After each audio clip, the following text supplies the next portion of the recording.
아기를 키우는 엄마를 보면은 완전히 변하죠. 온몸이 귀가 되고 눈이 됩니다. 뒤를 돌아보고 있어도 아이의 모습을 볼 수 있고 아이의 작은 소리도 천둥보다 크게 들을 수 있습니다. 엄마에게는 아기의 울음소리에도 색깔이 있는 듯합니다. 울음소리의 색깔에 따라 배가 고픈 것인지 귀재기를 갈아줄 때가 됐는지 아니면 놀아달라고 하는 것인 건지 그 색깔을 구분합니다. 남이 들어서는 전혀 차이가 없는데 엄마는 그 색깔을 압니다. 그리고 아기가 원하는 바를 채워주며 사랑으로 돌봅니다. 성경은 하나님께서 그런 마음으로 주의 백성들을 돌보고 계시다라고 하십니다. 사라에게서 쫓겨난 하갈은 광야를 방황하다가 절망의 늪에 빠집니다. 죽는 것 이외에는 다른 선택이 없는 듯 했습니다. 그때 하나님께서 그에게 찾아오십니다. 그리고 하갈에게 삶의 용기를 불어넣어 주시고 보호를 약속하십니다. 그래서 하갈은 그 하나님을 엘로이, 보시고 계시는 하나님이라고 일컬었습니다. 그리고 하나님과 만난 그 물가를 부엘라 헤로이, 나를 살펴보시고 살아계신 하나님의 우물, 하나님의 샘이라고 불렀습니다. 우리가 살아가면서 괴로움으로 죽는 것이 낫다라고 생각할 정도로 포기하고 싶을 때 하나님은 우리를 보고 계시다가 필요한 샘물을 흐르게 하시는 분입니다. 아기를 돌보는 엄마와 같이 우리의 삶에 조그만 신음이라도 들으시고 필요를 채워주시는 사랑하시는 하나님이십니다. 어디에도 희망의 불빛이 비춰들지 않고 마음이 어둠에 담겼을 때 하나님은 어둠 속에 있는 우리를 찾으시고 우리를 살피십니다. 칠흑 같은 곳에서도 아이의 필요를 알고 채우는 엄마와 같이 우리의 눈에는 보이지 않아도 우리 하나님은 지금도 우리를 돌보시고 채우시고 계십니다. 물론 세상에는 우리가 이해할 수 없는 많은 일들이 일어나죠. 마치 하나님의 보호가, 하나님의 관심이 철회되어진 것과 같은 그러한 현실을 겪을 때도 있습니다. 그럴 때는 두려움이 엄습합니다. 오늘 본문에서 여호수아는 앞으로 맞이해야 할 그 상황으로 인해서 그런 두려움에 붙잡혀 있었습니다. 너무 두려워서 꼼짝 못하고 건너가야 할 그 요단강 앞에 서 있는 여호수아와 그 백성들입니다. 강력한 지도자였고 능력 있는 지도자였던 모세는 떠났습니다. 이제는 이 모든 짐을 자신이 홀로 감당해야 하는 경우입니다. 이 상황을 오늘 본문 1절, 2절에서 이렇게 말씀하고 있습니다. 여호와의 종 모세가 죽은 후에 여호와께서 모세의 수종자 눈의 아들 여호수아에게 말씀하여 이르시되 내 종 모세가 죽었으니 이제 너는 그 모든 백성과 더불어 일어나 이 요단을 건너 내가 그들 곧 이스라엘 자손에게 주는 그 땅으로 가라. 이 말씀에서 모세와 여호수아의 비교는 정말 잔인합니다. 모세는 여호와의 종 모세, 나의 종이라고 되어져 있고 여호수아는 모세의 수종자, 눈의 아들 여호수아입니다. 마치 여호와 하나님과는 아무 상관도 없듯이 여호수아가 표현되어져 있습니다. 사실 모세가 앞장서서 이끌었지만 여호수아도 많은 일을 했음이 틀림없습니다. 모세의 비서 실장 정도로서 모세의 곁에서 손과 발이 되어 주었고 모든 일에 관여하여서 이스라엘 민족을 여기까지 이끌었던 것입니다. 그런데 모세는 여호와의 종 모세이고 여호수아는 인간 모세의 종 수종자 정도로 표현되어져 있습니다. 안타까운 출발입니다. 그런데 그의 인생을 마칠 때가 되어서 여호수아는 여호와의 종으로 불리우게 됩니다. 여호수아서 마지막 장인 24장 29절에 보면은 이 일 후에 여호와의 종 눈의 아들 여호수아가 110세에 죽음에 라고 여호와를 부르고 있습니다. 이렇게 아름답게 막을 내리는 인생이 부럽습니다. 오늘 이 말씀을 통해서 사람의 종이 아니라 여호와의 종, 하나님의 사람으로 살아가는 그 비결을 배우기를 원합니다. 오늘 본문 1장 2절에서는 하나님은 모세의 수종자 정도 되는 여호수아에게 일어나서 이 강을 건너라, 약속한 땅으로 들어가라 라고 명하십니다. 사실 이 땅은 오래전에 잠시 들어갔던 곳이었죠. 40년 전에 각 지파에서 한 명씩 뽑아서 정탐꾼을 보낼 때 여호수아는 에브라임 지파의 대표로서 선출이 되었습니다. 민수기 14장에 기록되어져 있죠. 그때 모두 12명의 정탐꾼이 보내졌습니다.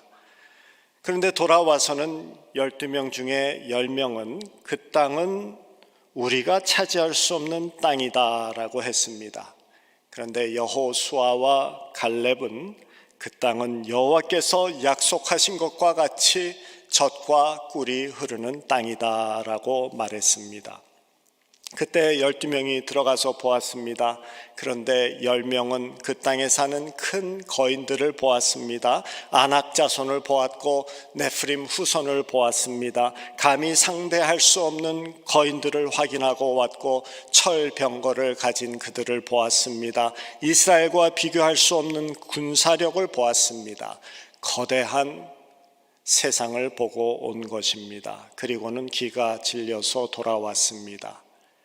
반면에 여호수아와 갈렙은 그 땅에 사는 사람을 보지 아니하고 그 땅에서 하나님의 약속을 보았습니다. 그 땅은 하나님이 말씀하신 대로 젖과 꿀이 흐른다는 사실을 확인하고 돌아왔습니다. 그리고 하나님께서 약속한 땅이니 우리가 넉넉히 취할 수 있는 땅이다 라고 하면서 흥분해서 말했습니다. 그 땅의 거민들은 우리의 밥이다 라고 하며 말했습니다. 여호수아와 갈렙은 하나님의 약속에 대한 확신을 마음에 품고 돌아왔고 나머지 10명은 거인들을 보고 두려움을 마음에 품고 돌아왔습니다. 분명히 같은 상황을 보았음에도 불구하고 그렇게 큰 차이가 있었습니다. 우리가 상황을 볼 때 내 눈이 보는 것에 확신을 갖지 말아야 합니다. 하나님의 약속에 근거한 관점을 보고 있는지 다시 한번 확인해야 합니다. 특별히 마음에 두려움이 찾아올 때, 근심의 구름이 덮일 때 내가 보고 있는 관점에 질문을 해야 됩니다. 이스라엘 군대는 골리앗을 보았을 때 도저히 이길 수 없는 큰 거인으로 보았습니다. 반면에 다윗은 아무렇게나 던져도 맞출 수 있는 큰 표적으로 보았습니다.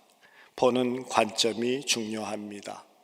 10명의 보고를 들은 이스라엘 백성들의 반응을 민수기 14장 1절에서 이렇게 기록합니다.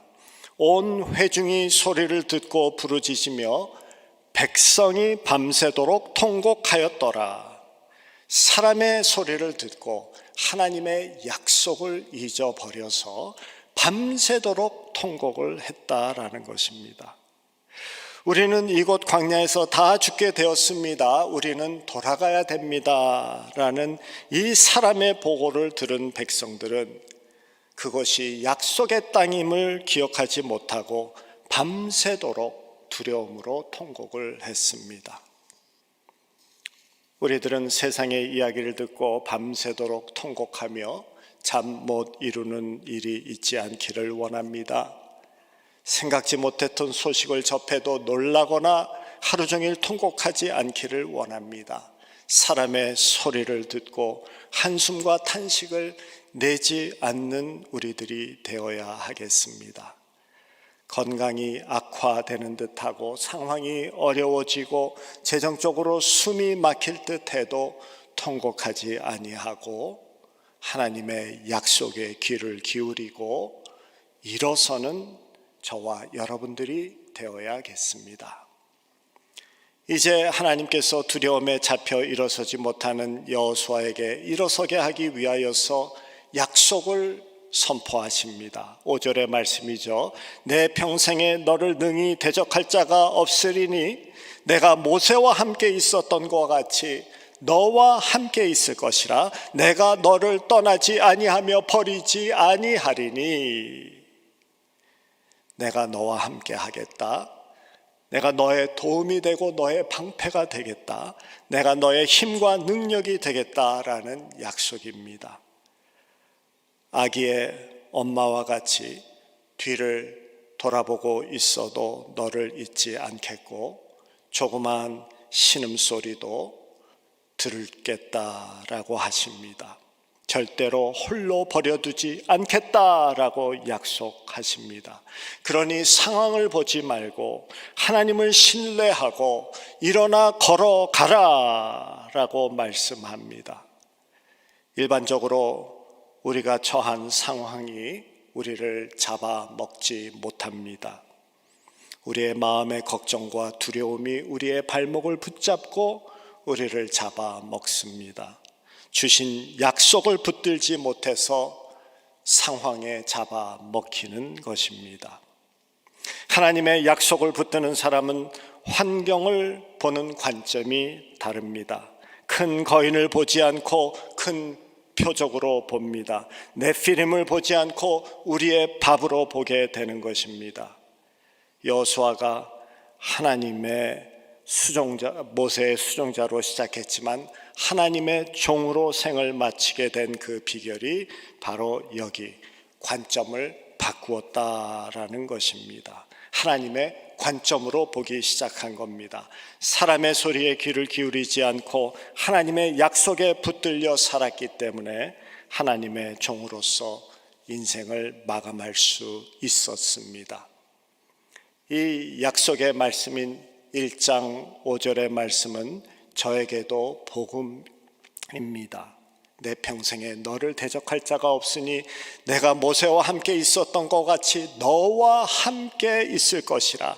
내가 너를 떠나지 아니하며 버리지 아니하리라 라는 이 말씀, 저에게는 개인적으로 이 약속을 지키신 신실하신 하나님을 찬양할 수밖에 없습니다. 삶을 통해서 믿는 자들의 인생에는 하나님께서 허락하신 고난 방정식이 적용되어지고 있음을 깨닫게 하셨습니다. 고난 방정식은 고난과 거리는 반비례한다라는 것입니다. 하나님과의 거리는 내가 처한 어려움의 크기에 반비례한다라는 것입니다. 고난이 크면 클수록 하나님과의 거리는 좁아지고 작아집니다. 교회를 섬길 때에도 늘 하나님께서 함께 해주셨고 가까이 계셨지만은 선교지에 가니까 하나님과의 거리가 더 좁혀졌음을 느꼈습니다. 그런데 선교지에서 감옥에 들어가게 되니까 아픈 자식의 곁을 떠나지 못하는 부모와 같이 더욱 가까이에 계시는 하나님을 체험하게 되었습니다. 자식이 건강할 때는 놀이터에도 내보내고 멀찍이에서 지켜봅니다. 그런데 그 자식이 배라도 아프면은 약도 챙기고 죽도 끓여 먹이고 가끔 배도 만져줍니다. 그런데 자식이 병실에 들어가게 되면 자식의 곁을 떠나지 못합니다. 이와 같이 내가 너를 떠나지 아니하며 버리지 아니하리라 라고 약속하신 아버지의 거리도 우리가 처한 어려움의 크기에 반비례합니다. 고난이 커지면 거리는 더 가까워지는 것입니다. 수감 생활을 하는 동안 얼마나 가까이 계셨던지 조금만 신음을 해도 얼른 손을 잡아주시는 하나님을 늘 체험하며 지냈습니다. 다윗 왕은 어떤 위험과 어려움 속에서도 약속을 지키시는 그리고 함께 하시는 그 하나님에 대해서 이렇게 고백을 합니다. 우리가 잘 아는 시편 23편 4편의 말씀이 4절의 말씀이죠. 내가 사망의 골짜기를 다닐지라도 해를 두려워하지 아니함은 주께서 나와 함께 하심이라. 죽음의 자리까지도 따라오셔서 함께 해 주신다라는 고백이죠. 하나님은 한 번도 다윗을 실망시킨 적이 없으셨고 늘 지켜주셨습니다. 신실하셔서 절대로 그의 곁을 떠나지 않으셨고 버리지 않으셨겠다라는 그 약속을 지키신 것입니다. 그래서 시편을 살펴보면은 이 하나님에 대한 고백과 찬양시가 얼마나 많습니까? 죽음의 골짜기에 던져진다고 해도 함께 해주시고 지켜주시고 일으켜 채워주시는 주님을 고백하고 있습니다. 우리를 실망시키지 아니하시는 하나님이십니다. 그럼에도 불구하고 우리는 주님이 없는 것 같이 생각할 때가 있죠.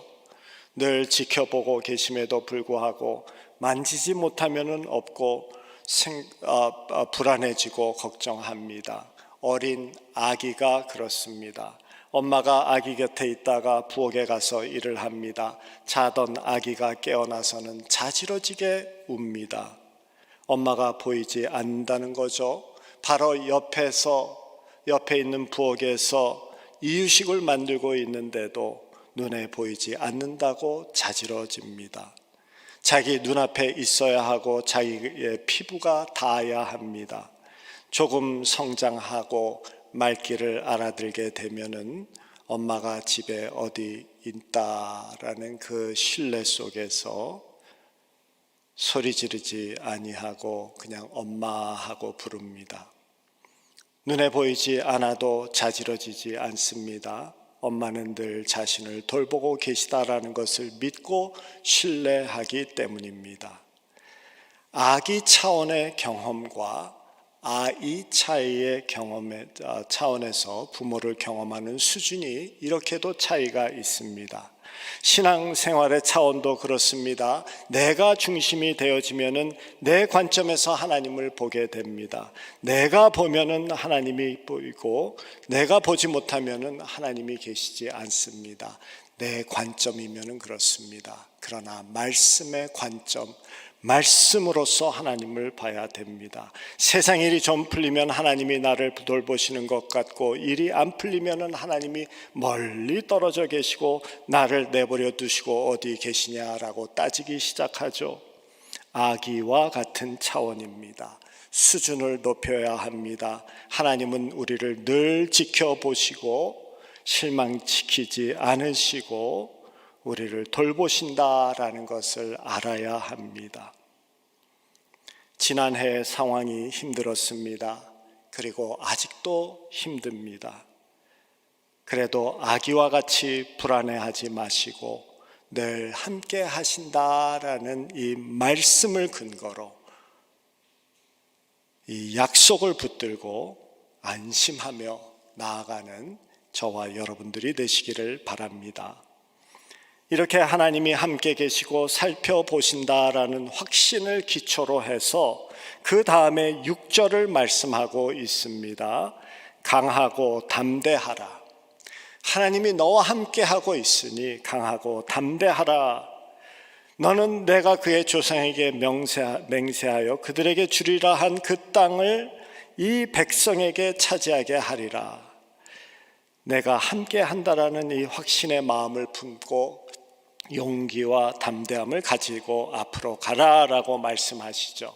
강하라, 강하고라는 마음의 강함을 말합니다. 즉 용기를 가지라라는 뜻이 되겠습니다.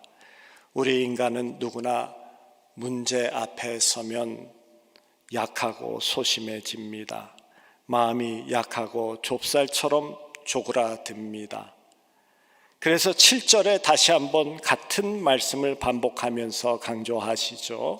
오직 강하고 극히 담대하여 나의 종 모세가 내게 명한 그 율법을 다 지켜 행하고 우로나 좌로나 치우치지 말라. 그리하면 어디로 가든지 형통하리라.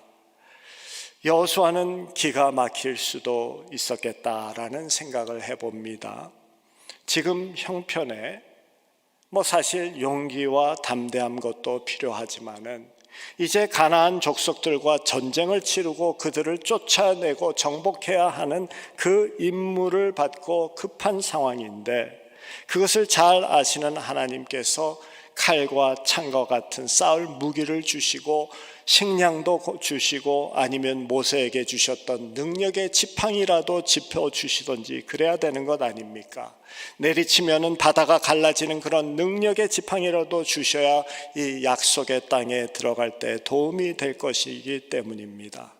그런데 하나님께서는 환경의 변화를 약속하시는 것이 아니라 여호수아 안에 태도의 변화를 요구하고 계십니다. 주신 약속의 말씀을 신뢰하고 용기를 가지고 담대할 것이다. 약해지지 말고 소심해지지 말라라고 말씀하십니다. 그리고 말씀을 따르라. 담대하게 말씀을 따르고 용기를 가지고 말씀을 따르라라고 하십니다. 문제를 앞에 두고 있는 여호수아에게 주시는 하나님의 도움은 그 문제를 해결할 수 있는 비법이나 재정이나 도와줄 만한 특별한 사람이 아니었습니다. 말씀이었습니다. 용기를 가지고 말씀을 따르고 마음을 담대히 하고 좌로나 우로나 치우치지 말고 순종하면서 직선으로 나가라라고 말씀하십니다. 여호수아는 그렇게 순종했고, 그래서 사람의 종에서 하나님의 종으로 변화되는 삶을 살았습니다. 먼저 말씀을 의지하고 순종했을 때 역사가 일어나는 것이 올바른 순서입니다. 반대로 역사가 일어났기 때문에 하나님을 의지하게 되는 것은 사탕발림으로 하나님의 종으로 변화되어지는 성숙의 변화를 만들어내지 못합니다. 사탕만 찾는 신앙인이 되어져 버립니다. 문제를 해결하려는 우리의 문제는 하나님의 말씀을 따르지 아니하고 사탕을 찾는 문제입니다. 그러니 하나님을 체험하지 못하고 문제는 문제대로 꼬이게 되어지죠. 문제를 앞에 두고 용기를 가지고 말씀을 따라야 하고 담대한 마음으로 좌로나 우로나 치우치지 아니하고 직선으로 가야 한다는 것입니다. 8절에 그 좌우로 우로나 치우치지 않고 강하고 담대할 수 있는 방법에 대해서 이렇게 말씀하십니다. 내 율법을 내 입에서 떠나게 하지 말며 주야로 그것을 묵상하여 그 안에 기록된 대로 다 행하라. 그리하면 내 길이 평탄하게 될 것이며 내가 형통하리라. 주야로 말씀을 묵상하며 시편 1편의 말씀이 기억납니다. 복 있는 사람은 악인의 꾀를 따르지 아니하며 죄인의 길에 서지 아니하며 오만한 자의 자리에 앉지 아니하고 오직 여호와의 율법을 즐거워하여 그 율법을 주야로 묵상하는도다. 복 있는 자가 무엇이라고 합니까? 영원한 잣대 되어지는 그 말씀을 가진 자다라고 하고 있습니다. 말씀을 가진 것이 복이라고 합니다. 오늘은 길다가 내일은 짧아지는 세상의 잣대가 아니라 영원한 그 잣대를 가지고 있는 그 말씀을 가진 자가 복된 자다라고 말씀을 합니다. 복된 자는 말씀을 붙잡고 있기 때문에 두려워하고 놀랄 상황에 처했어도 그 자리로 떨어지지 아니하고 말씀을 붙잡고 빠르게 제자리로 돌아옵니다. 약속하신 분, 약속을 지키시는 그분을 신뢰하기 때문입니다. 그분이 함께 하심을 알기 때문에 빨리 돌아올 수 있는 것입니다. 돌이킴이 빠른 삶이 됩니다. 왕복 거리가 짧은 삶이 됩니다. 인생을 살면서 죄 짓지 않고 실수하지 않고 두려워하며 떨지 않는 사람이 어디 있습니까? 정도의 차이일 뿐이지 우리 모두 그러면서 살아가는 인생이죠.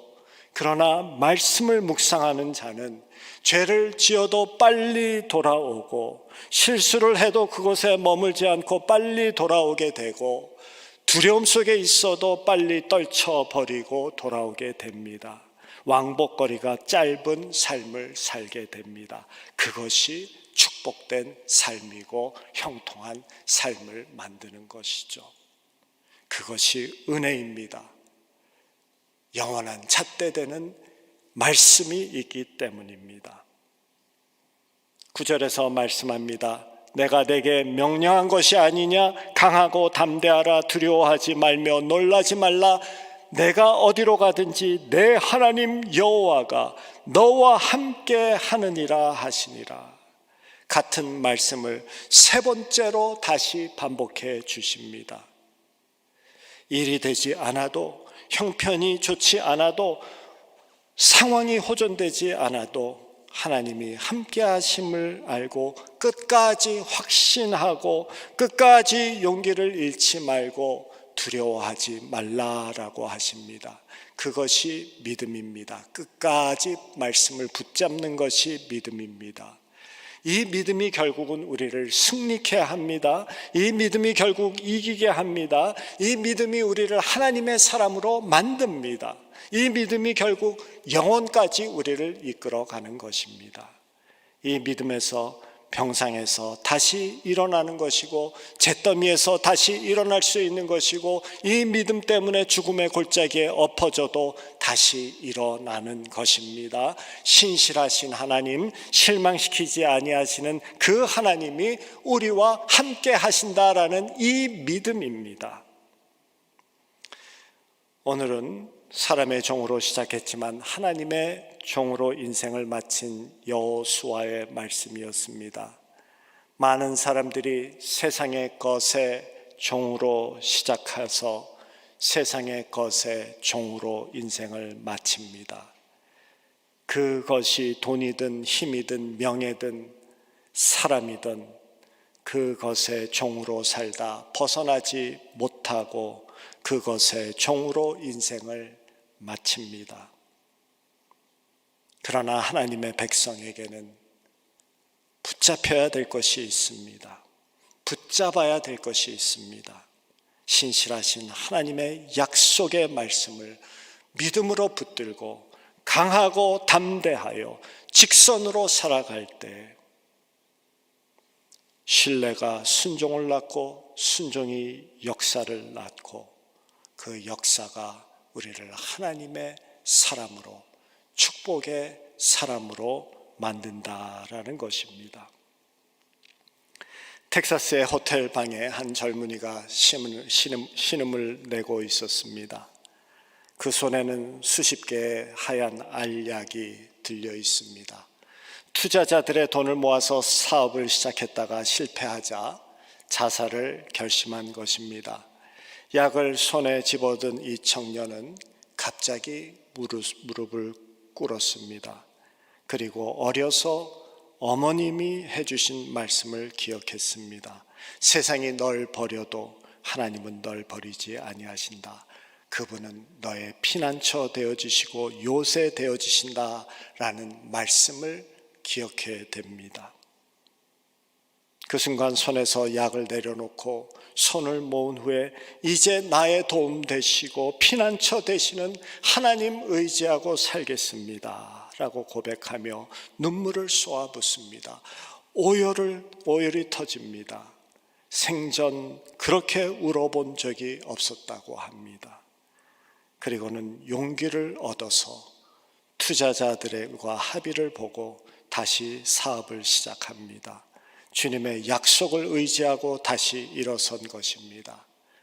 그 사람이 힐튼 호텔의 창업자 되는 컨레드 힐튼입니다. 세상이 알약을 집어줘도 말씀으로 내려놓고 강하고 담대하게 그 말씀을 붙들고 나아가는 저와 여러분들 되시기를 주님의 이름으로 축원합니다.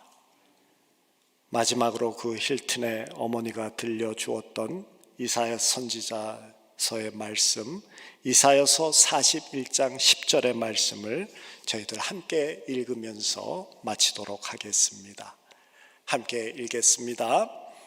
두려워 말라, 내가 너와 함께 함이니라.